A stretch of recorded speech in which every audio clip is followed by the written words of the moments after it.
Hello everyone, welcome to K Guru academy. இந்த வீடியோல நம்ம பார்க்க போறது 7ஆம் வகுப்பு 3வது பருவத்தில் உள்ள 3வது யூனிட் தான் பார்க்க போறோம். இந்த யூனிட்டினுடைய தலைப்பு பார்த்தீங்க அப்படின்னா மானுடம் வெல்லும் அப்படிங்கிறது. ஸோ அந்த மானுடம் அப்படின்னும் பொழுது மனிதர்களுடைய அந்த தன்மையை பத்தின மனிதர்கள் எப்படி இருக்கணும், இது மாதிரியான தகவல்கள், இந்த வாழ்க்கையில உயர்ந்த நிலையில இருந்த மனிதர்களை பத்தின தகவல்கள் இதெல்லாம் தான் இந்த யூனிட்ல இருக்கும். ஸோ இந்த உயர்ந்த நிலை அப்படின்னு நம்ம இங்க மீன் பண்றது பாத்தீங்கன்னா செல்வ செழிப்பு அப்படின்னு கிடையாது, மனிதர்களா உயர்ந்திருக்கக்கூடிய நபர்கள். ஓகேவா? ஸோ அது ஒரு தலைவரை பத்தி நம்ம பார்ப்போம். ஸோ இப்போ 1 by 1 என்ன கொடுத்துருக்காங்கன்றதை நான் சொல்றேன், நோட் பண்ணிக்கோங்க.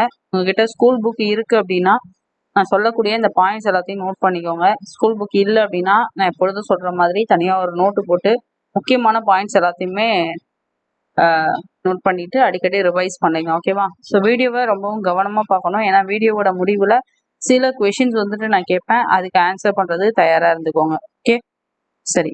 ஃபர்ஸ்ட் பாருங்க, மழைப்பொழிவு அப்படிங்கிறது ஒரு செயல் பகுதி. இதோட ஆசிரியர் யார் அப்படின்னா கண்ணதாசன் அவர்கள். ஓகேவா? இதுல இவர் என்ன விஷயங்களை வந்துட்டு மென்ஷன் பண்ணியிருக்காரு அப்படிங்கிறத 1 by 1 சொல்றேன். மழை பொழிவு அப்படிங்கும் பொழுது இதுல இந்த பாக்ஸ்ல வந்துட்டு நமக்கு ஒன்றும் கண்டென்ட் இல்லை. ஓகேவா? இந்த பாடல் வரிகள், ஆசிரியரை பத்தின தகவல், அப்புறம் சொற்பொருள் பார்ப்போம், அதுக்கப்புறம் பாடலோட பொருள், அப்புறம் அந்த ஆசிரியரை பத்தின தகவல்கள். ஆசிரியரை பத்தி நம்ம கண்டிப்பா படிக்கணும். ஏன்னா நமக்கு யூனிட் 7ல சில அறிஞர்களுடைய பெயர்கள் வந்து மென்ஷன் பண்ணியிருப்பாங்க. ஸோ அந்த அறிஞர்களை பத்தி கண்டிப்பா கொஸ்டின்ஸ் இருக்கும். அதுல ஒரு அறிஞர் வந்துட்டு கண்ணதாசன் அவர்கள். ஓகேவா? அதனால அதை கம்பல்சரி பார்க்கணும். சரி, இப்ப பாருங்க, ஃபர்ஸ்ட் ஒரு தடவை பாடல் வரி படிச்சுட்டு அப்புறம் அதுக்கான பொருள் சொல்றேன். ஓகேவா? இது வந்துட்டு நீங்க தனியா பொருள் படிக்கணும் அப்படிங்கிற அவசியம் கிடையாது. ஏன்னா உங்களுக்கு பாடல் வரி படிக்கும் பொழுதே அதுக்கான பொருள் வந்து ரொம்ப ஈஸியா புரியும். நான் கண்ணதாசன் அப்படின்னும் பொழுது இப்ப இருந்த கவிஞர் இல்லையா? ஸோ அப்ப அவருடைய அந்த மொழி நடை அப்படிங்கிறது ரொம்ப நமக்கு புரியாம இருக்கும் அப்படின்னு சொல்ல முடியாது, நமக்கு புரிகிற வகையில தான் எழுதியிருப்பாரு. ஸோ அப்ப ஈஸியான அண்டர்ஸ்டாண்டிங் கண்டிப்பா இருக்கும். ஓகேவா? பாருங்க, சாந்தமுடையோர் பேறு பெற்றோர் என தத்துவமும் சொன்னார். இந்த தாரணி முழுவதும் அவருக்கு உரியது, தலைவர்கள் அவர் என்றார். திரும்ப சொல்ல பாருங்க, சாந்தம் உடையோர் பேறு பெற்றார். அது சாந்தம்னா அமைதி, அமைதியா யார் இருப்பாங்களோ அவங்க வந்து பேறு பெற்றார். பேறு பெற்றோர்னா எல்லா கிடைக்கக்கூடிய எல்லா செல்வங்கள், எல்லா விஷயங்களும் அவங்களுக்கு கிடைக்குங்கிறது அர்த்தம். பேரு அப்படின்னா அதுதான். ஓகேவா? என தத்துவமும் சொன்னார். இந்த தாரணி முழுவதும் அவருக்கே உரியது, தலைவர்கள் அவர் என்றார். அதாவது தாரணினா தரணி, தரணி மீன்ஸ் உலகம். ஓகேவா? உலகம் முழுவதும் அவங்க இந்த அமைதி குணமுடையவருக்கு உரியது அப்படின்னு சொல்லி தலைவர்கள் அவர் என்றார் அப்படின்னு சொல்லி சொல்றாங்க. அப்ப சாந்தம், இந்த ஃபர்ஸ்ட் ஸ்டான்ஸால அவங்க மீன் பண்றது ஒண்ணுதான், அமைதி அப்படிங்கிறது. இப்ப அமைதி இருக்கிறவங்களுக்கு எல்லாம் கிடைக்கும், பிளஸ் உலகம் முழுவதும் அவங்களுக்கு உரியது அப்படின்னு சொல்றாங்க. அவங்கதான் தலைவர்கள்னு சொல்றாங்க. ஓகேவா? அடுத்து பாருங்க, நான் ஃபுல்லா ஒரு தடவை ரீட் பண்ணிட்டு அப்புறம் ஒவ்வொரு ஸ்டான்ஸாவும் நான் உங்களுக்கு பொருள் சொல்றேன். ஓகேவா? மாந்தரின் வாழ்வில் தேவைப்படுவது சாந்தம் தான் என்றார். அது மண்ணையும் ஆளும் விண்ணையும் ஆளும் மகத்துவம் பார் என்றார். சாதிகளாலும் வேதங்களாலும் தள்ளாடும் உலகம் அது தர்மம் ஒன்றை நம்பிய பிறகே அடங்கிவிடும் கழகம். கழகம் மீன்ஸ் ஒரு சச்சரவு, ஒரு வார்த்தை, வாக்குவாதம், இல்ல வந்துட்டு போர், இந்த மாதிரி சொல்லலாம். போதும் பொருளாதாரம் தனிலும் உன்னத அறம் வேண்டும், புவி உயர்வு தாழ்வும் இல்லாதான வாழ்வினை பெற வேண்டும். அதாவது இல்லாத வாழ்வினை, அதான் இல்லாதான வாழ்வினை பெற வேண்டும். இரக்கமுடையோர் பேறு பெற்றோர் என இயேசுபிரான் சொன்னார். அவர் இரக்கம் காட்டி இரக்கத்தை பெறுவர். அதாவது ஒருத்தவங்க இரக்கம் காட்டுறாங்கன்னா அவங்களுக்கு ஆப்போசிட்ல உள்ளவங்க கண்டிப்பா அந்த பர்சனுக்கு இரக்கம் தான் காட்டுவாங்க இல்லையா?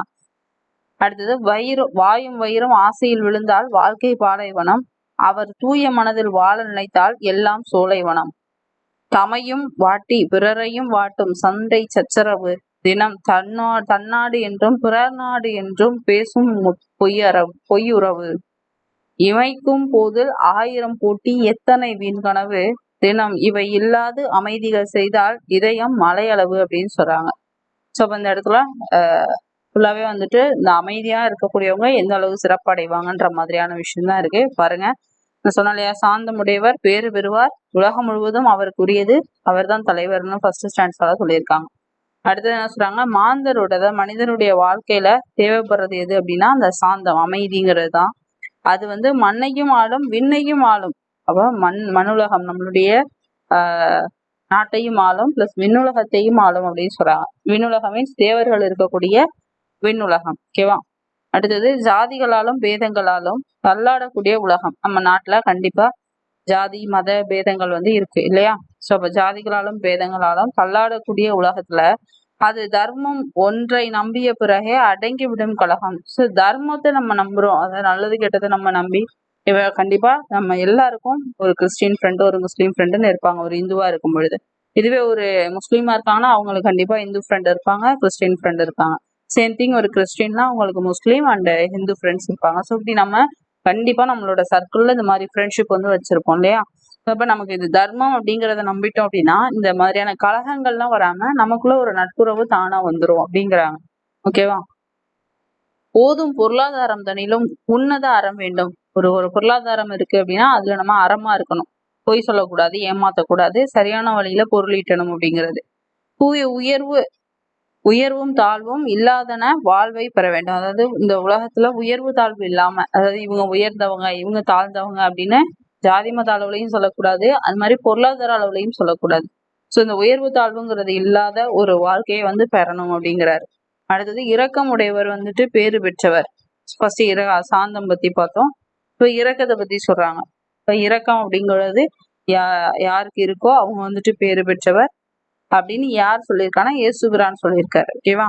அப்ப அவர் இரக்கம் காட்டி ஆப்போசிட் பர்சன்ட்ட இருந்து நம்மளால இரக்கத்தை பெற முடியும் அப்படிங்கிறார். ஓகேவா? அடுத்தது பாருங்க, ரொம்ப ரொம்ப முக்கியம், இது நிறைய தடவை கேட்டிருக்காங்க. வாயும் வயிறும் ஆசையில் விழுந்தால் வாழ்க்கை அப்படிங்கிறது என்னது? பாலைவனம். அவர் தூய மனதில் வாழ நிலைத்தால் எல்லாம் சோலைவனம். சொப நம்ம வாய் வயிறு ரொம்ப ஆசைப்பட்டுச்சுன்னு வச்சுங்க, கண்டதையும் வாங்கி சாப்பிட்டு நம்ம என்ன ஆயிடுவோம், காசெல்லாம் அழிச்சிருவோம். அப்ப நம்ம ஜங்க் எல்லாம் பாத்தீங்கன்னா, ஜங்க் ஃபுட்ஸ் எல்லாம் பாத்தீங்கன்னா கண்டிப்பா நிறைய சாப்பிடணும்னு ஒரு டெம்ட் பண்ணோம் அப்படின்னும் பொழுது நம்ம காசெல்லாம் அழிச்சு அதை வாங்கி சாப்பிடுவோம். ஸோ அப்ப வாயும் வயிறும் ஆசையில விழுந்துச்சுன்னா நம்மளோட வாழ்க்கை என்ன ஆயிடும்? பாலைவனம் ஆயிடும். ஆனா அதுவே அவரோட தூய மனதுல வாழணும்னு நம்ம நினைக்கிறோம். ஒரு பர்சனை நம்ம ஒரு பர்சனுக்கு உண்மையா இருக்கும், இல்ல ரொம்ப சின்சியரா இருக்கும் அப்படின்னும் பொழுது அதுதான் சோலைவனம் அப்படின்னு சொல்றாரு. தமையும் வாட்டி பிறரையும் வாட்டக்கூடிய இந்த சண்டை சச்சரவு, நம்ம ஒரு சண்டை போடுறோம், ஒருத்தவங்கள்ட்ட வாக்குவாதம் செய்யறோம்னா இதெல்லாம் நமக்கும் கஷ்டம். நம்ம யார்கிட்ட சண்டை போடுறோம், யார்கிட்ட வாக்குவாதம் பண்றோமோ அவங்களுக்கும் கஷ்டம். ஸோ அப்ப அதெல்லாம் இல்லாம அடுத்தது இது என்னுடைய இடம், இது என் பிளேஸ், இங்க நீ வராத, இது என்னோட பொருள், இந்த மாதிரியான என் நாடு பிறர் நாடு அப்படிங்கிற இந்த மாதிரியான பேச்சுக்கள் இல்லாத ஒரு நிலை வேணும்னு சொல்றாரு. அப்ப தன்னையும் பிறரையும் வாட்டக்கூடிய அந்த சண்டைகளை வேணாங்கிறாரு. பிளஸ் இது என் இடம், இது என்னோட பொருள், என்னுடைய உடைமைன்னு சொல்லக்கூடிய அந்த விஷயத்தையும் அவர் வேணாங்கிறாரு. அடுத்தது இமைக்கும் போதில் 1000 போட்டி எத்தனை வீண் கனவு. நம்ம இந்த சரௌண்டிங்ல கண்டிப்பா எல்லாத்தையும் போட்டி இருக்கு, நிறைய கனவுகள் இருக்கு, அந்த கனவுகள் நிறைய வீணாவும் போகுது.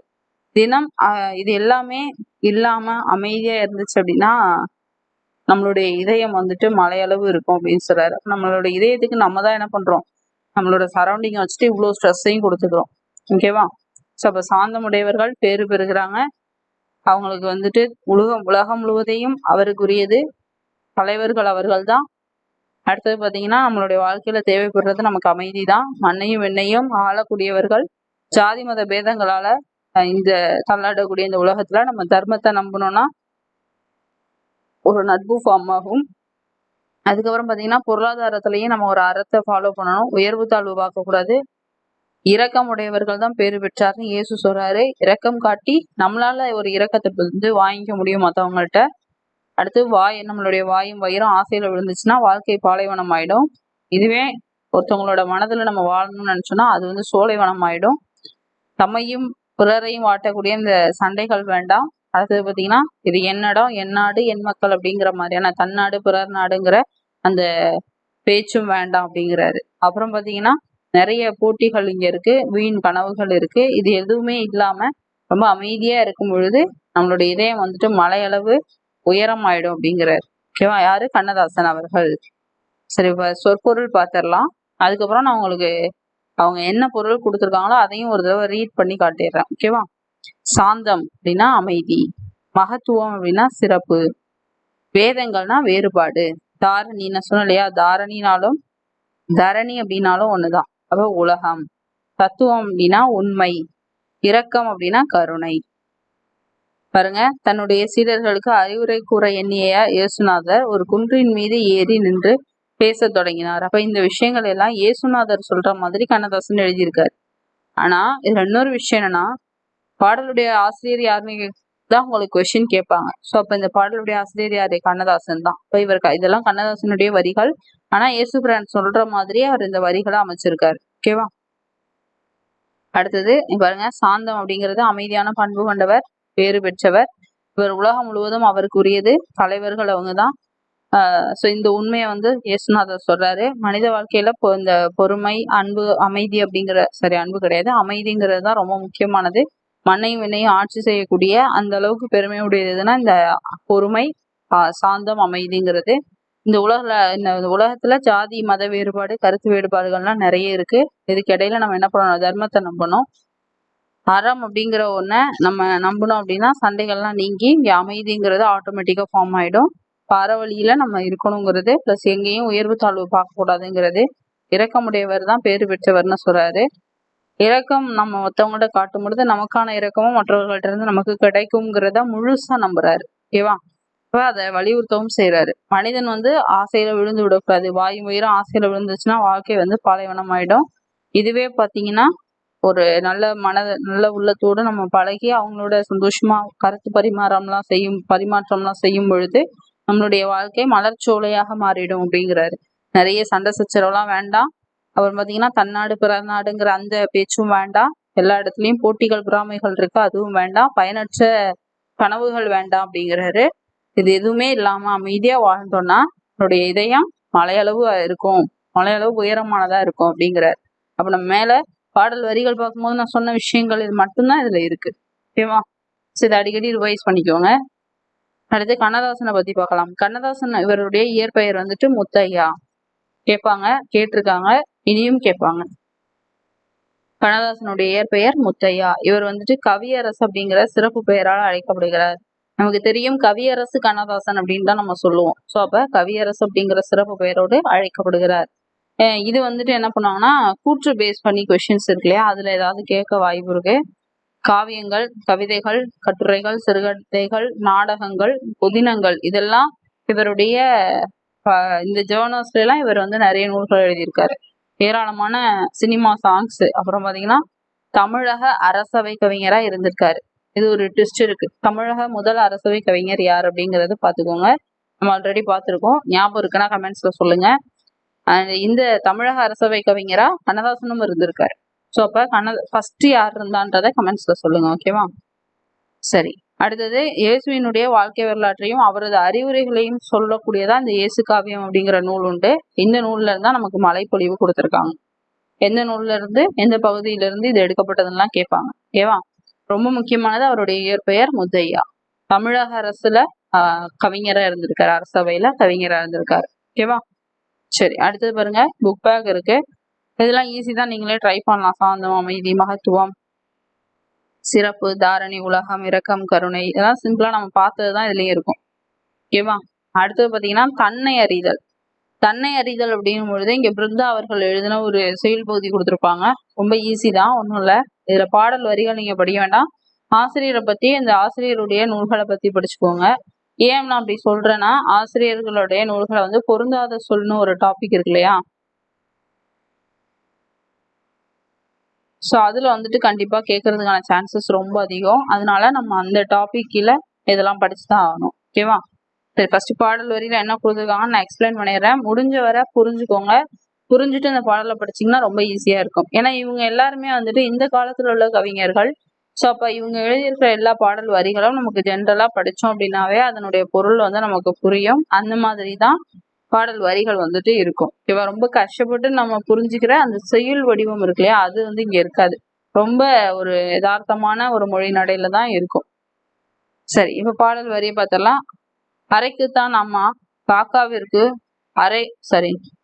அன்றைக்குத்தான் அம்மா காக்காவிற்கு அது குயில் குஞ்சு என்று தெரிந்தது. தெரிந்த பிறகு இனிமேல் நாம் சேர்ந்து வாழ முடியாது, போய்விடு என்றது. அதாவது ஒரு நாள், அன்றைக்குத்தான் அப்படின்னும் பொழுது என்னைக்கோ ஒரு நாள், அன்னைக்குதான் காக்காவுக்கு அந்த காக்காவோட கூட்டுல இருக்கக்கூடிய குஞ்சு குயில் குஞ்சு அப்படின்னு தெரியுது. தெரியும் பொழுது இது இனிமே நம்ம சேர்ந்து வாழ முடியாது, கிளம்பி போ அப்படின்னு அது சொல்லுது. பாவம் குயில் குஞ்சு, அது எங்கு போகும்? அதுக்கு என்ன தெரியும்? அது எப்படி வாழும்? குயில் குஞ்சுவும் எவ்வளவோ கெஞ்சி பார்த்தது, அம்மா காக்கா கேட்கவில்லை. அம்மா காக்கா மீன்ஸ் இந்த குயிலை பொறுத்த வரைக்கும் இப்போதைக்கு இதுதான் அம்மா, ஓகேவா? கேட்கவில்லை, கிளம்பி போக சொல்லிவிட்டது.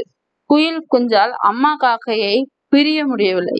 அதுவும் அந்த மரத்திலேயே வாழ ஆரம்பித்தது. அம்மா காக்கையை போல கா என்று அழைக்க முயற்சிக்கும் பொழுது அத காக்கான்னு சொல்ல வரல. ஏன்னா அது காக்கா கிடையாது இல்லையா, அது குயில். சோ அப்ப அது வந்து எப்படி கூவுமோ அப்படிதான் கூவும். அதை விட்டுட்டு காக்கான்னு கத்தணும்னா அது எப்படி கத்தும்? சோ அப்ப அதற்கு கூடுகட்ட தெரியாது. பாவம், சின்ன பறவை தானே, சிறிய பறவை தானே. கூடுகட்ட அதற்கு யாரும் சொல்லி தரவும் இல்லை. அம்மா அப்பா இல்லை, தோழர்களும் இல்லை.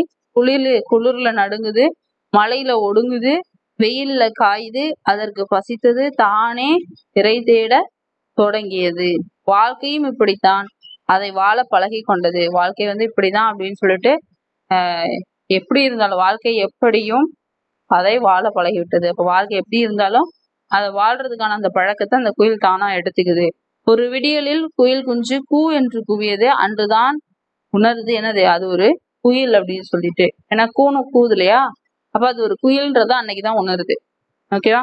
சரி, இது வந்துட்டு மகளுக்கு வந்து ஒரு அம்மா அறிவுரை சொல்ற மாதிரி இந்த பாடல் வரிகள் அமைச்சிருப்பாங்க. அப்படியா இருக்கு அப்படின்னு கேட்கலாம்.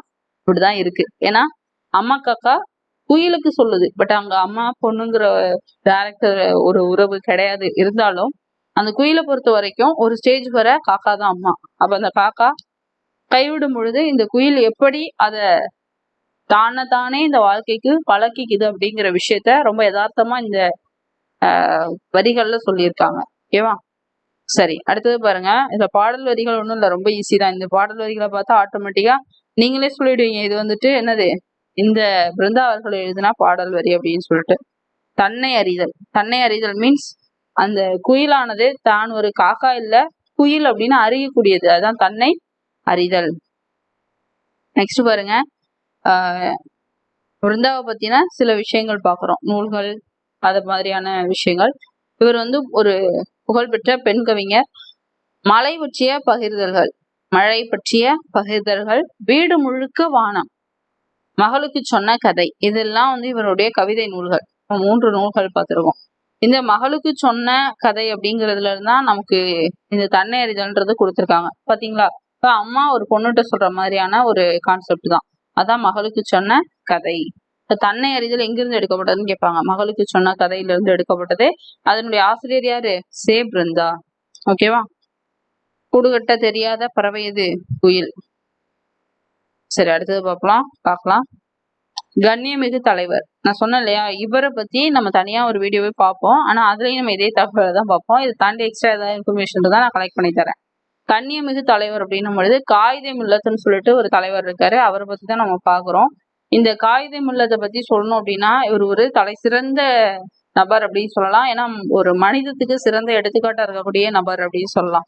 இப்ப இவரை பத்தின சில தகவல்களை நம்ம இங்க வந்து பாக்குறோம். ஓகேவா? சில தகவல்ல எக்ஸாம் பாயிண்ட் ஆஃப் வியூல சில தகவல் முக்கியமானதா இருக்கு, அதை நம்ம பாக்குறோம். அண்ட் வந்து நமக்கு யூனிட் 7ல சில அறிஞர்களை பத்தி கொடுத்துருக்காங்க இல்லையா, தமிழ் அறிஞர்கள், தமிழ் தொண்டுன்னு. அந்த அறிஞர்கள்ல நமக்கு ஒரு அறிஞரா காயிதே மில்லத்தும் இருப்பாரு. ஸோ அவரை பத்தின தகவல்களை இப்ப நம்ம பார்க்கலாம்.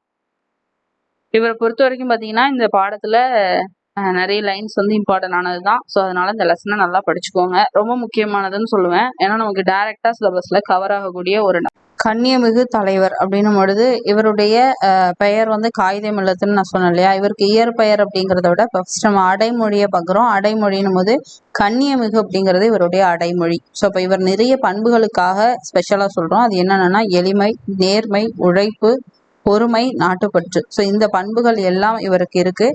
ஏன் இந்த பண்புகள் எல்லாம் நம்ம வந்து ரொம்ப ஸ்பெஷலா பாக்குறோம்னா ஒவ்வொரு பண்புகளுக்கும் ஒவ்வொரு நிகழ்வுகள் அவருடைய லைஃப்ல இருக்கு. ஸோ அந்த நிகழ்வுகளை வச்சுட்டு இந்த பண்புகள் இவர்கிட்ட இருக்குங்கிறத நம்ம தெரிஞ்சுக்கிறோம். ஸோ அதனால என்னென்ன பண்புகள்ன்றத கண்டிப்பா நீங்க நோட் பண்ணி தான் ஆகணும். எளிமை, நேர்மை, உழைப்பு, பொறுமை, அப்புறம் பாத்தீங்கன்னா நாட்டுப்பற்று. ஓகேவா? ஸோ நாடு முழுக்க பாத்தீங்கன்னா மக்கள் எல்லாரும் விடுதலை போராட்டத்துல முழுக்க தங்களை ஈடுபடுத்திட்டு இருக்காங்க. அப்படி ஒரு டியூரேஷன்ல காந்தியடிகள் ஒத்துழையாமை இயக்கம் நடத்துறாரு. அந்த ஒத்துழையாமை இயக்கத்துல இளைஞர்கள் எல்லாரும் பங்கு பெறணும் அப்படின்னு சொல்லி வலியுறுத்துறாரு. ஸோ அதை பேஸ் பண்ணி என்ன பண்றாரு அப்படின்னா காயிதே மில்லத் அந்த அந்த டியூரேஷன்ல திருச்சியில வளவனார் கல்லூரி அப்படின்னு ஒரு கல்லூரியில என்ன பண்றாரு, தூய வளவனார் கல்லூரி, அங்க வந்துட்டு என்ன பண்றாருன்னா காலேஜ் படிச்சுட்டு இருக்காரு. ஸோ அந்த கல்வியை தாண்டி நம்மளுடைய நாட்டோட விடுதலை அப்படிங்கிறது ரொம்ப முக்கியங்கிறத உணர்ந்து காந்தியடிகளுடைய வேண்டுகோளுக்கு நாங்க இவர் என்ன பண்றாருன்னா ஒத்துழையாமை இயக்கத்துல பங்கு பெறாரு. ஸோ இவரை பத்தின கொஸ்டின்ஸ் அப்படின்னு பார்க்கும்போது கூற்று காரண வினாக்கள் கேட்கும் பட்சத்துல கண்டிப்பா இந்த கொஸ்டின்ஸ் எல்லாம் கேட்பாங்க. எது, இவர் எந்த இயக்கத்துல பங்கு பெற்றாரு, ஒத்துழையாமை இயக்கமா, ரவுலட் சட்டமா, இந்த ஜாலியன் வாலாபாக் படுகொலையா, இந்த மாதிரி ஆப்ஷன்ஸ் கொடுப்பாங்க. அப்போ ஒத்துழையாமை இயக்கம்ங்கிறத நீங்க தெரிஞ்சுக்கணும். அடுத்தது எளிமையின் சிகரம். நான் சொன்னேன் இல்லையா, ஒவ்வொரு பண்புகளுக்கு இவரை நம்ம உதாரணமா சொல்றோம். அது காரணம் இவருடைய வாழ்க்கையில் நடந்த நிகழ்வுகள்னு. ஸோ அந்த நிகழ்வுகளை நம்ம பார்க்கலாம். எளிமையினுடைய சிகரம்னு ஏன் சொல்றோம்னா, இவர் வந்து பிற்காலத்துல ஒரு நல்ல பெரிய அரசியல்வாதியா வராரு, ஒரு அரசியல் தலைவரா வராது. அந்த அரசியல் தலைவரா வரும் பொழுது கூட என்ன பண்றாரு அப்படின்னா தனியா இவருக்குன்னு கார் வச்சுக்கல, பொது போக்குவரத்து தான் பயன்படுத்துறாரு. அதாவது தொடர் வண்டி, பேருந்து, இது மாதிரி ட்ரெயின், பஸ் மாதிரியான பப்ளிக் டிரான்ஸ்போர்டேஷன் இருக்கு இல்லையா, இதுதான் வந்து அவர் பயன்படுத்துறாரு. ஸோ இப்படி இருந்துமே அவரோட ஃப்ரெண்ட் ஒருத்தர் வந்து இவருக்கு ஒரு காரை வந்து கிஃப்ட் பண்றாரு, ஓகேவா. ஆனா அதை வந்து காயிதே மில்லத் என்ன பண்ணல, வாங்கிக்கல, ஏற்க மறுக்கிறாரு. மறுத்து அகைன் வந்துட்டு தொடர் வண்டியிலேயே பயணம் செய்யறாரு. ஸோ இந்த மாதிரி இவருடைய அந்த எளிமைங்கிறது வந்துட்டு இதுல இருந்து நம்ம தெரிஞ்சுக்கிறோம். ஏன்னா கண்டிப்பா ஒரு அரசியல் தலைவர்னும் பொழுது கார் தனக்குன்னு ஒரு கார் வச்சுப்பாங்க இல்லையா, அதெல்லாம் அவர் வந்து பண்ணல. அது மட்டும் இல்லாம அவர் எந்த இயக்கத்தை சார்ந்து அந்த அரசியல்ல இருக்காரோ அந்த இயக்கத்து சார்பா ஒரு மகிழுந்தும் அப்புறம் ஒரு பெரிய கேஷ் ப்ரைஸ் மாதிரி ஒரு பெரிய தொகையும் வந்து பரிசளிக்கிறாங்க. அதையும் இவர் என்ன பண்றாரு அப்படின்னா இவர் வந்து கல்லூரிகள்லாம் தொடங்கியிருப்பாரு, ஓகேவா. ஸோ அந்த கல்லூரியோட பயன்பாட்டுக்காக கொடுக்குறாரு. அப்போ இவர் அரசியல் கட்சியில இருக்காரு. ஸோ அப்போ அந்த அரசியல் இதுல இருந்து இயக்கத்துல இருந்து இவருக்கு ஒரு அமௌண்ட்டும் பிளஸ் ஒரு காரும் தராங்க. அதை கூட இவர் என்ன பண்ணிடுறாரு அப்படின்னா இவரை ஸ்டார்ட் பண்ணி வச்ச காலேஜஸ் வந்து கொடுத்துட்றாரு. ஆடம்பரமற்ற திருமணம். திருமணம் அப்படின்னும் பொழுது இவருடைய எளிமை நான் சொன்னேன் இல்லையா, இந்த நிகழ்வுகள் மட்டும் இல்ல, இன்னொரு முக்கியமான நிகழ்வும் இருக்கு. இதுல இருந்து நம்ம அவருடைய எளிமையை தெரிஞ்சுக்கலாம். அவருடைய குடும்ப நிகழ்வுகள்ல நம்ம நிறைய எளிமையை பார்க்குறோம். அதுல பர்டிகுலரா பார்த்தீங்கன்னா அவருக்கு வந்து ஒரே ஒரு பையன்தான். அந்த ஒரு பையனுடைய திருமணம், அந்த திருமணத்துக்கு கண்டிப்பா ஒரு பெரிய செலவு, ஒரு பெரிய எதிர்பார்ப்பு அப்படிங்கிற மாதிரிலாம் இருந்திருக்கும். ஏன்னா ஒரு மிகப்பெரிய தலைவர் இவர். ஆனாலும் இவர் மிகப்பெரிய தலைவரா இருந்தாலும் இவருடைய இந்த வீட்டுல உள்ள இந்த திருமணம் அப்படிங்கிறது வந்து பாத்தீங்கன்னா ரொம்ப எளிமையா தான் நடந்திருக்கும், ஆடம்பரமா நடக்கல. நிறைய பேர் அப்படி எதிர்பார்த்துட்டு இருந்தாங்க. ஆனா என்ன ஆச்சு அப்படின்னா ரொம்ப எளிமையா அந்த திருமணத்தை நடத்தி முடிக்கிறாரு. அது மாதிரி பெண் வீட்டார்ட்டையும் அந்த மணக்கொடை, அதாவது வரதட்சணை அப்படிங்கிற மாதிரியான எந்த ஒரு விஷயத்தையும் வாங்காம அந்த திருமணத்தை நடத்துறாரு. அந்த காலத்துல இந்த மணக்கொடைங்கிறது ரொம்ப அதிக அளவுல இருந்தது. ஆனா அந்த டியூரேஷன்ல கூட இவர் என்ன பண்ணாருன்னா அது எதுவும் வாங்காம அந்த திருமணத்தை நடத்தி முடிக்கிறார்.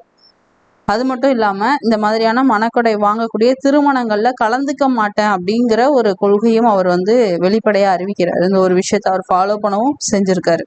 ஸோ இது ஒரு முக்கியமான நிகழ்வா நம்ம பார்க்கலாம். அடுத்தது பார்த்தீங்கன்னா நேர்மை. நேர்மை அப்படின்னும் பொழுது அந்த தலைவர் ஒரே ஒரு தடவை அவருடைய இயக்க அலுவலகத்துல இருக்கும் பொழுது அங்கிருந்த ஒரு பணியாளரை கூப்பிட்டு ஒரு உரை மீன்ஸ் கவரையும் அப்புறம் கொஞ்சம் கேஷ் பணத்தையும் கொடுத்து போஸ்ட்ல ஒட்டுறதுக்கு வந்துட்டு அஞ்சல் தலை ஒட்டுவோம் இல்லையா, ஸ்டாம்ப்பு.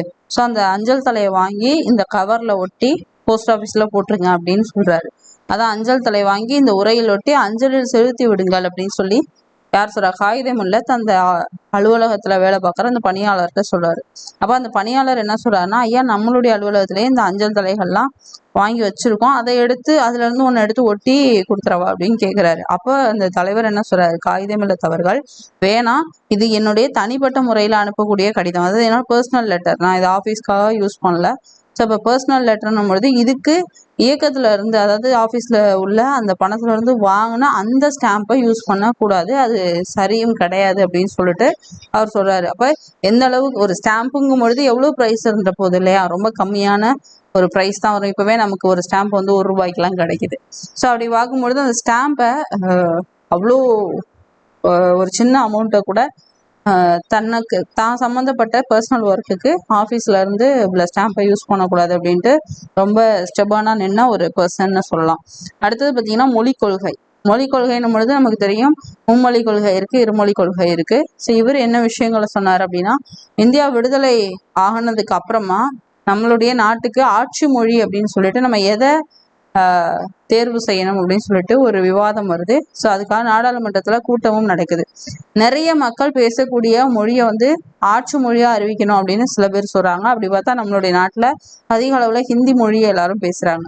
பழமை வாய்ந்த மொழியை ஆட்சி மொழியா தேர்வு செய்யணும் அப்படின்னு சொல்லி இன்னொரு பர்டிகுலர் பர்சன்ஸ், இன்னும் கொஞ்சம் செட் ஆஃப் பர்சன்ஸ் வந்து சொல்றாங்க. ஸோ அப்படி சொல்லும் பொழுது அதுல காயிதே மில்லத் என்ன சொல்றாரு அப்படின்னா, பழமையான மொழிகள்ல ஒண்ணுதான் ஆட்சி மொழியா ஆக்கணும் அப்படின்னு நீங்க டிசைட் பண்றீங்க அப்படின்னா தமிழை தவிர வேற எந்த மொழியும் நீங்க வைக்க முடியாது. நான் உறுதியா சொல்லுவேன், என்னது, நீங்க தமிழ் மொழியை தான் ஆட்சி மொழியா வைக்கணும் அப்படின்னு சொல்லி காயிதே மில்லத் அவர்கள் சொல்றாரு. ஸோ இந்த விஷயத்த இன்னும் டீப்பா சொல்லணும்னா, திராவிட மொழிகள் தான் இந்த மண்ணிலேயே முதலாக பேசப்பட்ட மொழிகள் அப்படிங்கிறதுக்கு நமக்கு நிறைய சான்றுகளும் இருக்கு. ஓகேவா? அதுல இலக்கிய செறிவு கொண்ட நம்மளுடைய தமிழ் மொழி தான் ரொம்பவும் பழமையான மொழி. தமிழ் மொழியை நம்மளுடைய நாட்டோட ஆட்சி மொழியா அறிவிக்கணும் அப்படின்னு சொல்லி யாரு, காயிதே மில்லத் அவர்கள் நாடாளுமன்றத்துல வலியுறுத்துறாரு. அப்ப பழமை வாய்ந்த மொழியை ஆட்சி மொழியா அறிவிக்கணும் அப்படின்னு ஒரு செட் ஆஃப் பீப்புள் சொல்றாங்க. பிளஸ் இன்னொரு இதுல அதிகமான மக்கள், மிகுதியான மக்கள் பேசக்கூடிய மொழி ஆட்சி மொழியா இருக்கணும்னு சொல்லி இன்னொரு செட் ஆஃப் பீப்புள் சொல்றாங்க. ஸோ அந்த இடத்துல நம்ம பழமையான மொழினா தமிழ் மொழி தான் அப்படின்னு சொல்லி இவர் சொல்றாரு. ஓகேவா? அடுத்தது நாட்டுப்பற்று. இவருக்கு எந்த அளவுக்கு நாட்டுப்பற்று இருந்தது அப்படிங்கிறத நம்ம பாக்குறோம். அந்த தலைவர்கள்ல அந்த தலைவரின் உள்ளத்தில், அந்த தலைவரின் மீன்ஸ் காயிதே மில்லத்தினுடைய உள்ளத்தில் எப்பொழுதுமே நாட்டுப்பற்று அப்படிங்கிறது ரொம்ப மேலோங்கிதான் இருந்திருக்கு. இந்தியாவுக்கும் சீனாவுக்கும் இடையில பார்த்தீங்க அப்படின்னா 1962ஆம் ஆண்டு ஒரு போர் வந்து நடந்தது. ஸோ அப்போ பார்த்தீங்கன்னா அவருடைய ஒரே மகன் நம்ம பார்த்தோம் இல்லையா, ஒரு பையனுக்கு மேரேஜ் ஆச்சுன்னு. ஸோ இப்போ அந்த ஒரே மகனை போருக்கு அனுப்புறாரு. ஸோ அந்த போருக்கு அனுப்புறதுக்கு ரெடியா இருக்கேன் அப்படின்னு சொல்லி நேருவுக்கு வந்து லெட்டர் எழுதுறாரு. ஓகேவா? போருக்கு அனுப்பல, போருக்கு அனுப்ப அதாவது வீரர்கள் குறைவா இருக்காங்க, போருக்கு ஆட்கள் தேவைப்படுறாங்க, சோல்ஜர்ஸ் தேவைப்படுறாங்க அப்படின்னும் பட்சத்துல நான் என்னோட ஒரே மகனை நான் உங்களுக்கு வந்து அனுப்பித்தரேன் அப்படின்னு சொல்லி என்ன பண்றாரு, ஜவஹர்லால் நேருவுக்கு கடிதம் எழுதுறாரு. எப்ப? 1962 இந்தியா சைனா வார் இருக்கு இல்லையா, ஸோ அந்த டியூரேஷன்ல. ஓகேவா? ஸோ அவர் தான் வந்துட்டு யாரு, நம்மளோட காயிதே மில்லத். ஸோ இந்த காயிதே மில்லத்தோட அடைமொழி நான் சொன்னேன், எனது கண்ணியமிகு அப்படின்னு சொன்னேன் இல்லையா. இப்போ இவருடைய இயற்பெயர் ரொம்ப முக்கியமானதை நோட் பண்ணிக்கோங்க, முகமது இஸ்மாயில் அப்படிங்கிறது. இவரை வந்து மக்கள் எல்லாருமே வந்து காயிதே மில்லத் அப்படின்னு தான் அழைச்சாங்க. இந்த காயிதே மில்லத்துங்கிறது ஒரு அரபு சொல். இதுக்கான பொருள் என்ன அப்படின்னா சமுதாய வழிகாட்டி அப்படிங்கிறது. ஓகேவா? ஸோ இதுக்கு ஏத்த மாதிரி, பெயருக்கு ஏத்த மாதிரியே இவர் மக்களுக்கு வழிகாட்டியாக தான் இருந்திருக்காரு.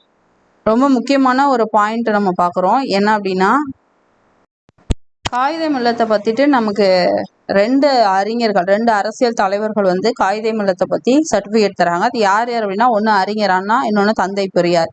அறிஞர் அண்ணாவை பொறுத்த வரைக்கும் அவர் என்ன சொல்றாரு அப்படின்னா, தமிழக அரசியல் வானில கவ்வி இருந்த கார் இருள அகற்ற வந்து ஒளி கதிராக காயிதே மில்லத் வந்து இருக்காரு அப்படின்னு சொல்லி அறிஞர் அண்ணா சொல்றாரு. ஓகேவா? அப்ப காயிதே மில்லத் முகமது இஸ்மாயில்ன்றது அவருடைய இயற்பெயர். ஸோ இப்போ அவரை தான் இந்த இடத்துல மீன் பண்றாரு.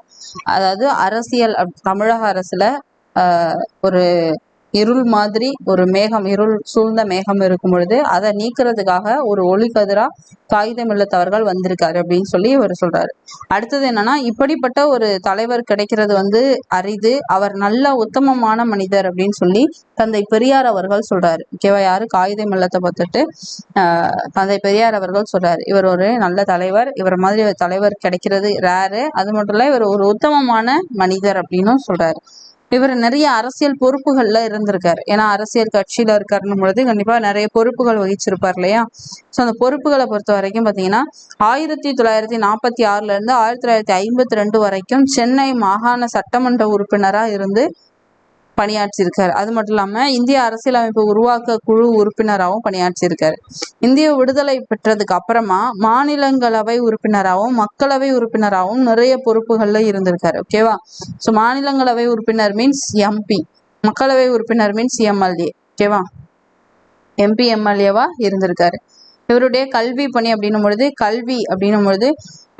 கல்வி ஒண்ணுதான் நம்மளோட ஒட்டுமொத்த சமூக வளர்ச்சிக்கு உறுதுணையா இருக்கும் அப்படின்னு ரொம்ப ஸ்ட்ராங்கா நம்பின ஒரு நபர் காகிதம் இல்லத்தவர்கள். கல்வி மிகுந்தொடில் கழிந்திடும் மடமை அப்படின்னு சொல்லி ஒரு பழமொழி சொல்லலாம். அந்த பழமொழிக்கு ஏற்ற மாதிரி நிறைய கல்வி நிறுவனங்களை உருவாக்கி நிறைய மக்கள் கல்வி கற்கிறதுக்கு ரொம்ப ஒரு ரீசனா இருந்திருக்காரு. நம்ம கூட பார்த்தோம் இல்லையா, ஒரு ஃப்ரெண்ட் அவர் காரு ப்ரெசென்ட் பண்ணும்பொழுது அந்த காரை இவர் யூஸ் பண்ணாம இவர் என்ன பண்ணாரு, அவர் ஸ்டார்ட் பண்ணி வச்ச கல்லூரிகளுக்கு கொடுத்தாருன்னு பார்த்தோம். ஸோ அப்போ அந்த கல்லூரி என்ன அப்படின்னா, திருச்சியில் இருக்கக்கூடிய ஜமால் முகமது கல்லூரி, கேரளாவில் உள்ள ஃபரூக் கல்லூரி, இந்த ரெண்டு காலேஜஸும் இவர் ஸ்டார்ட் பண்ணது. ஸோ அந்த காரையும் அப்புறம் அவங்க கொடுத்த அந்த நண்பர் கொடுத்த கார் கிடையாது, கட்சியில இருந்து கொடுத்த ஒரு காரையும் பரிசு தொகை 2 இது கொடுத்தாங்க இல்லையா, அது 2யுமே வந்துட்டு என்ன பண்ணாரு, காலேஜஸ்க்கு கொடுத்துட்டாரு. அடுத்தது பார்த்தீங்கன்னா தொழில்துறை. இவர் மிக சிறந்த தொழில்துறை அறிவு இவர்கிட்ட இருக்கு. அது மட்டும் இல்ல, நம்ம இந்திய நாட்டினுடைய அந்த கனிம வளங்களை பத்தி நாடாளுமன்றத்துல நிறைய எடுத்து சொல்றாரு. நம்ம இந்திய அரசு கனிம வளங்களை பயன்படுத்தக்கூடிய பல்வேறு திட்டங்களையும் இவர்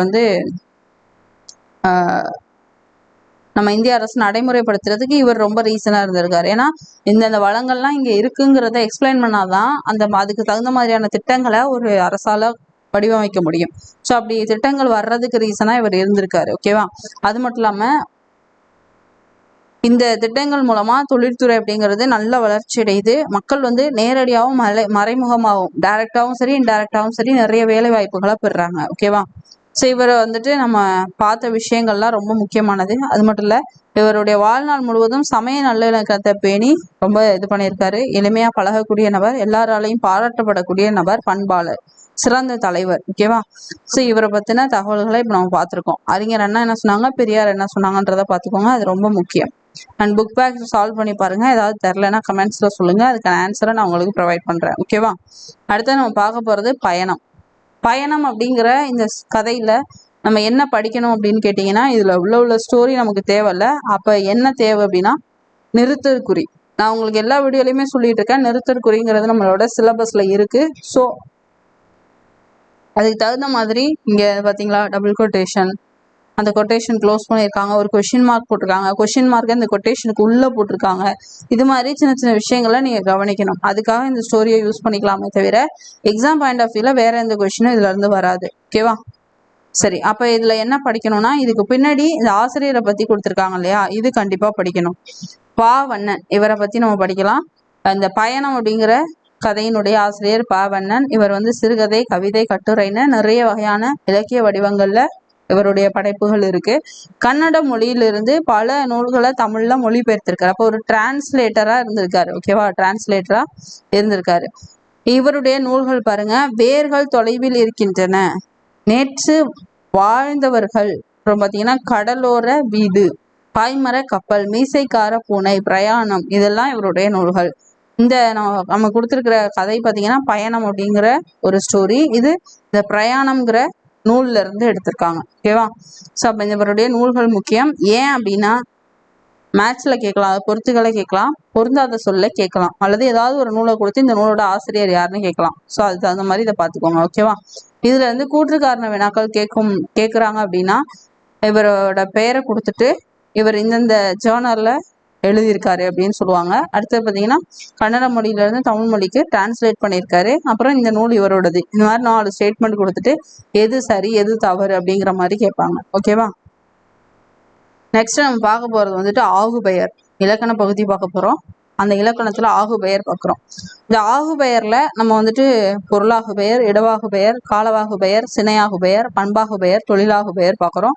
அதுல அடுத்தது பார்த்தீங்கன்னா இன்னொரு பார்ட் இரட்டை கிளவி அடுக்கு தொடர், அதை பத்தி நம்ம பார்க்குறோம். அந்த இரட்டை கிளவி அடுக்கு தொடருக்கு இருக்கக்கூடிய வேறுபாடு. ஓகேவா? ஸோ அதோட இந்த யூனிட் முடிஞ்சிடும். அதுக்கப்புறம் இதுல எந்த தகவலும் இல்லை. ஸோ இப்போ இந்த ஆகுபெயர்ல இருக்கக்கூடிய தகவல்களை ரொம்ப டீட்டெயிலாக பார்ப்போம். ஏன்னா இலக்கணத்துல இருந்து கேட்கக்கூடிய ஒவ்வொரு வினாக்களும் ரொம்ப முக்கியம். ஸோ அப்படி பார்க்கும்பொழுது இந்த இலக்கண பகுதியும் ரொம்பவே முக்கியமானதுன்னு தான் சொல்லுவேன்.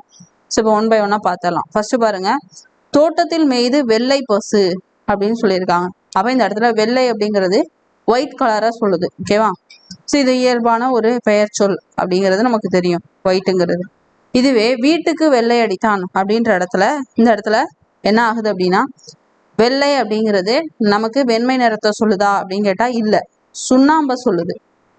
ஓகேவா? இப்ப இந்த இடத்துல சுண்ணாம்ப சொல்லுது.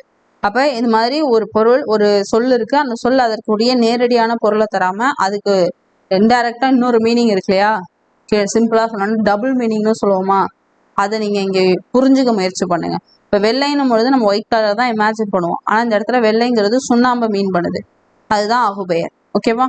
இது மாதிரி ஒரு பெயர் அதை எக்ஸாக்டா குறிக்காம அதனோடு தொடர்புடைய வேறு ஒரு விஷயத்துக்கு ஆகி வருவத ஆகுபெயர் அப்படின்னு நம்ம சொல்றோம். ஓகேவா?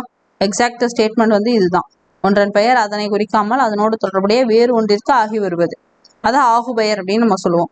இந்த ஆகுபெயர் 6 வகையான பெயர் சொற்கள்ல வரும். அது என்னென்ன? பொருள், இடம், காலம், சினை, குணம், தொழில். பண்புன்னு சொல்லலாம், குணம்னு சொல்லலாம். ஓகேவா? சினை, குணம், தொழில் அல்லது சினை, பண்பு, தொழில், 6 டைப்ஸ் மொத்தம் இருக்கு. அதுல ஃபர்ஸ்ட் நம்ம பார்க்க போறது பொருளாகு பெயர். பொருளாகு பெயர் அப்படின்னா என்ன? இதை நம்ம பெயர் சொல்னு நம்ம இமேஜின் பண்ணிப்போம். இப்போ மல்லிகை அப்படிங்கிறது என்ன? ஒரு பெயர், நேமிங் வேர்டு, ஒரு பெயர் சொல். மல்லிகை சூடினாள் அப்படின்னு நம்ம கொடுத்துருக்காங்க. மல்லிகை சூடினாள் அப்படின்னும் பொழுது மல்லிகைய சூடினாள் அப்படின்றதுதான் பொருள். அப்ப இந்த இடத்துல நமக்கு என்ன ஆகுது அப்படின்னா, இந்த மல்லிகைங்கிறது பூவை குறிக்குது. கரெக்டா? மல்லிகைங்கிறது எதை குறிக்குது? பூவை குறிக்குது. அப்ப இந்த பூங்கிறது ஒரு செடியினுடைய ஒரு உறுப்பு இல்லையா? ஸோ இப்போ இந்த இடத்துல பூங்கிறது வந்து ஒரு செடியினுடைய உறுப்பா இருக்கு இல்லையா? ஸோ அதுதான் வந்து பொருளாகு பெயர்னு சொல்றாங்க. திரும்ப ஒரு தடவை சொல்றேன் பாருங்க, மல்லிகை சூடினாள் அப்படின்னு இருக்கு. மல்லிகையை அப்படின்னு டைரக்டா வரல, மல்லிகை சூடினாள் அப்படின்னு தான் இருக்கு. மல்லிகை சூடினாள் அப்படின்னு இருக்கும் பொழுது மல்லிகைன்றது ஒரு பெண்ணினுடைய பெயர்னு நம்ம நினைக்க வாய்ப்பு இருக்கு இல்லையா? ஆனா இங்க அப்படி இல்லை. மல்லிகைங்கிறது ஒரு முழு பெயர், பொருளினுடைய பெயர். ஆனா உறுப்பாகிய மலரை குறிக்குது. இந்த மாதிரி ஒரு பொருளினுடைய பெயர் அதன் சினையாகிய உறுப்புக்கு ஆகி வர்றத நம்ம பொருளாகு பெயர் அல்லது முதலாகு பெயர் அப்படின்னு சொல்றோம். அப்ப பொருளாகு பெயருக்கு அல்டர்னேட்டிவ் வேர்டு என்னது? முதலாகு பெயர் அப்படிங்கிறது. இப்போ மல்லிகை சூடினால்னா அந்த பெண்ணை குறிக்கல, நமக்கு இந்த இடத்துல பூவை குறிக்குது. அடுத்து பாருங்க, இடவாகு பெயர். சடுகுடு போட்டியில் தமிழ்நாடு வென்றது. தமிழ்நாடு அப்படிங்கிறது இடத்தை குறிக்குது. கரெக்டா? அப்ப இந்த இடத்துல நம்ம இடம் அப்படின்னு இமேஜின் பண்ணுவோம், ஆனா இந்த இடத்துல அது இடத்தை குறிக்கல, தமிழ்நாட்டு வீரர்களை குறிக்குது. சடுகுடு போட்டியில தமிழ்நாட்டு வீரர்கள் வென்றனர் அப்படின்றதுதான் அதனுடைய பொருள். ஸோ இப்போ இந்த இடத்துல இடத்தை குறிக்காம இந்த இடத்துல உள்ள வீரர்களை குறிக்குது இல்லையா? ஸோ அந்த அணியை குறிக்குது. அப்ப அதுதான் இடவாகு பெயர்னு சொல்றோம். அடுத்தது பாருங்க, இங்க வந்து பொருளாகு பெயர் அப்படிங்கிறத நீங்க பெயர்னு இமேஜின் பண்ணிக்கோங்க. அப்ப மல்லிகைங்கிறது ஒரு பெயர், அது பெயரை குறிக்காம பூவை குறிக்குது. ஸோ அப்ப அந்த இடத்துல ஒரு உறுப்புக்கு ஆகி வர்றத நம்ம பொருளாகு பெயர் அல்லது முதலாகு பெயர்னு சொல்றோம். இங்க பாருங்க, காலவாகு பெயர். டிசம்பர் சூடினாள். டிசம்பர் சூடினாள் அப்படிங்கிறது என்ன அப்படின்னா, டிசம்பர் அந்த மந்த்ல பூக்கக்கூடிய மலர். இந்த இடத்துல டிசம்பர் அப்படிங்கிற அந்த காலத்தை குறிக்காம டிசம்பர் மாசத்துல பூக்கக்கூடிய பூவை குறிக்குது இல்லையா? ஸோ அதுதான் காலவாகு பெயர். அடுத்தது சினை ஆகு பெயர் அப்படின்னா, ஒன்றும் இல்லை, தலைக்கு ஒரு பழம் கொடு அப்படின்னு இருக்கு. தலைக்கு ஒரு பழம் கொடு அப்படின்னா ஒவ்வொருத்தருக்கும் ஒவ்வொரு பழம் கொடு அப்படின்னு அர்த்தம். அது 10 பேர் இருக்காங்கன்னா தலைக்கு ஒண்ணுன்னு மொத்தம் 10 பழம் கொடு அப்படின்னு சொல்லுவோம். இப்போ தலைக்கு 2 கொடு, இப்போ ஒருத்தருக்கு 2 கொடு அப்படின்னு அர்த்தம். இப்போ தலைக்குங்கிறது நம்ம தலையை மீன் பண்ணல, ஒவ்வொரு ஆளுக்கு ஒரு பழம் கொடு, ஒவ்வொருத்தருக்கும் ஒவ்வொரு பழம் கொடு அப்படிங்கிற மீனிங்ல இந்த இடத்துல வருது. இந்த இடத்துல சினை அப்படிங்கிற தலை அப்படின்னா ஒரு உறுப்பு, நம்மளுடைய உடல் உறுப்பு அப்படின்னு தான் நமக்கு தெரியும் இல்லையா? ஆனா இந்த இடத்துல உறுப்புன்னு நம்ம சொல்ல முடியாது, அதுக்கு பதிலாக என்ன பண்ணுது, ஒரு பர்சனை குறிக்கக்கூடியதா வருது. இந்த சினை அப்படின்னா உறுப்பு அப்படின்னு அர்த்தம், சினை அப்படின்னா உறுப்புன்னு அர்த்தம், அதை நோட் பண்ணிக்கோங்க. அடுத்தது பண்பாகு பெயர். பண்பு அப்படின்னா என்ன? ஒரு விஷயத்த எக்ஸ்பிளைன் பண்ணக்கூடியதா இருக்கும். உதாரணத்துக்கு இனிப்பு சுவை உடையது, கார்ப்பு சுவை உடையது, அது வந்து வட்ட வடிவமா இருக்கும். ஸோ அந்த ஒரு விஷயம், ஒரு பொருள் இருக்கு அப்படின்னா அதோட பண்பு, அதை பத்தின எக்ஸ்பிளனேஷன் அதுல இருக்கும் அப்படிங்கிறது. பாருங்க, இனிப்பு தின்றான் அப்படின்னு இருக்கு. இனிப்புங்கிறது வந்து பண்பு பெயர். இந்த இனிப்பு வந்து தின்பண்டத்தை குறிக்குது. கரெக்டா? ஸோ அதனால இதை வந்து பண்பாகு பெயர் அப்படின்னு நம்ம சொல்றோம். அடுத்தது பொருளாகு பெயர். இப்ப நம்ம பொங்கல் அப்படிங்கிறது என்னது? பொங்கல் அப்படின்னா இப்போ தள்ளுன்னு வந்தா தானே தொழிற்பெயர்னு நீங்க யோசிக்கலாம். இந்த இடத்துல பொங்கல் வந்து பொங்குதல் அப்படிங்கிற தொழிலை செய்து. ஸோ அப்போ இந்த இடத்துல கல் இன்டைரக்டா வந்துடும். அப்ப இந்த பொங்கல்ன்றது வந்து ஒரு தொழிற்பெயர். இந்த தொழில் பொங்கல் உண்டான் அப்படின்னு வரும்பொழுது அந்த பொங்கல் அப்படிங்கிறது தொழில் பெயர் தான். ஆனா அந்த தொழிலால் உருவான அந்த உணவை தான் நமக்கு இங்க குறிக்குது, தொழிலை குறிக்கல. பொங்குதல்ன்ற தொழிலை குறிக்கல, அந்த பொங்கல்ன்ற உணவை குறிக்குது. ஸோ அப்ப அது தொழிலாகு பெயர். ஓகேவா? திரும்ப ஒரு தடவை சொல்ல பாருங்க. ஆகுபெயர் அப்படிங்கிறது மொத்தம் 6 வகைப்படும். ஒரு பொருள் அதுக்கு எக்ஸாக்ட் மீனிங் வராம அதனோடு தொடர்புடைய வேறு ஒரு பொருளாகி வர்றது ஆகுபெயர்னு சொல்றோம். அது இந்த ஆகுபெயர் பார்த்தீங்க அப்படின்னா 6 வகையான பெயர் சொல்லையும் வரும். அது என்னென்னும் போது பொருளாகு பெயர், இடவாகு பெயர், காலவாகு பெயர், சினையாகு பெயர், பண்பாகு பெயர், தொழிலாகு பெயர். இந்த பொருளாகு பெயர் அப்படின்னும் பொழுது மல்லிகை சூடினால், இடவாகு பெயர்னா தமிழ்நாடு வென்றது, காலவாகு பெயர் டிசம்பர் சூடினால், சினையாகு பெயர் தலைக்கு ஒரு பழம் கொடு, பண்பாகு பெயர் இனிப்பு தின்றான், தொழிலாகு பெயர் பொங்கல் உண்டான். ஓகேவா? சரி, இப்போ இந்த 6 டைப்புக்கும் ஒவ்வொரு எக்ஸாம்பிள் நம்ம புக்ல இல்லாததா நீங்க என்ன பண்ணுங்க அப்படின்னா யோசிச்சு கமெண்ட்ஸ்ல மென்ஷன் பண்ணுங்க. ஓகேவா? ஸோ இது ஒரு ப்ராக்டிஸா இருக்கும். ஸோ எக்ஸாம்ல இப்போ எந்த எக்ஸாம்பிள் கொடுத்து இதுக்கான இலக்கண குறிப்பு என்ன அப்படின்னு கேட்கும்போது உங்களால ஈஸியா ஆன்சர் பண்ண முடியும். ஓகே, அடுத்தது பாருங்க, இரட்டை கிளவி. தங்கை விறுவிறுவென நடந்து, அடுத்து பாருங்க, ஸோ தோட்டத்தில் மலர்ந்த மலர்களை கலகலவென சிரித்தபடியே மலமளவென கொய்ய தொடங்கினார். இப்போ இந்த விறுவிறு, கலகல, மலமலை இதெல்லாம் பார்த்தீங்கன்னா சேர்ந்து சேர்ந்து வந்திருக்கு, ரெண்டு ரெண்டா வந்திருக்கு இல்லையா? இதெல்லாம் நம்ம பிரிச்சு பார்த்தோம் அப்படின்னா, இப்போ உதாரணத்துக்கு விறு, கலை, அடுத்தது மலை, இந்த மாதிரி பிரிச்சு பார்த்தோம்னா இதுக்கு பொருள் மீனிங் இருக்கான்னு கேட்டா இல்லை. ஸோ இந்த மாதிரி பிரிச்சா மீனிங் இல்லைன்னா அதை நம்ம இரட்டை கிளவின்னு சொல்லுவோம். இது 2 தடவை தான் இந்த மாதிரி அடுக்கி வரும் பக்கத்துல பக்கத்துல. அடுக்கு தொடர் அப்படின்னும் பொழுது பார்த்தீங்க அப்படின்னா நம்ம இது மாதிரி பிரிச்சு பார்த்தோம், அந்த அடுக்கி வந்திருக்கு இல்லையா, அதை நம்ம பிரிச்சு பார்த்தோம்னா நமக்கு பொருள் இருக்கும். அடுத்தது பார்த்தீங்கன்னா அது வந்து 2ல இருந்து 4 தடவை வரை அடுக்கி வரும். ஓகேவா? அப் டு மேக்சிமம் வந்துட்டு 4 தடவை வரை அடுக்கி வரும். இங்க வந்து 2 தடவை தான். ஸோ அது ஒரு முக்கியமான டிஃப்ரென்ஸ். பாருங்க, பாம்பு பாம்பு பாம்பு, எங்கே எங்கே, அப்புறம் இல்லை இல்லை, பிடி பிடி பிடி. ஸோ மேக்சிமம் 4 தடவை தான் வரும், அதுக்கு மேலே வராது. இப்போ 2, 3, 4 தடவை சொற்கள் வந்து இடம்பெறும். விரைவு, அச்சம், சினம் போன்ற காரணங்களால ஒரு சொல் ஒன்றுக்கு மேற்பட்ட முறை தொடர்ந்து வர்றதை நம்ம அடுக்கு தொடர்னு சொல்லுவோம்.